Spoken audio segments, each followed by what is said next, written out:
another week has almost passed, so it's time to see what the royals have been up to, and who better to join us and give us the lowdown than legendary former royal correspondent at the BBC, Michael Cole. So, Michael, obviously the big thing this week was about the King's visit to Kenya, which seemed a massive triumph to those of us watching it from afar. Yes, Philip. Good morning, Philip. Good morning, Esther.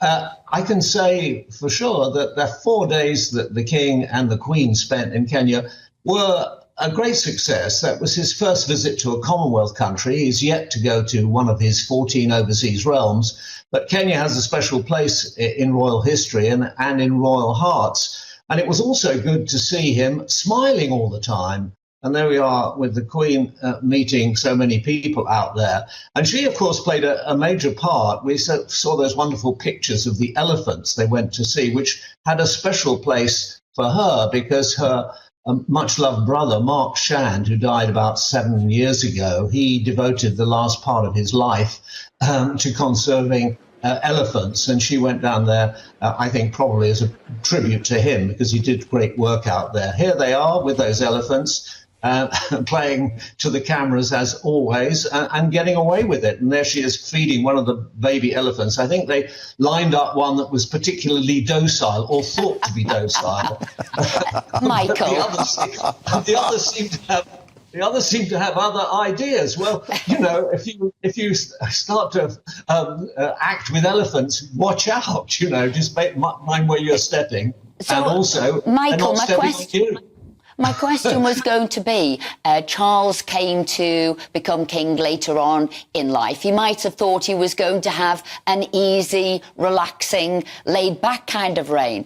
Do you think now they are our greatest sort of diplomatic weapons, and as the world is in turbulent times, we'll be deploying them right around the world? It's going to be a busy period for him.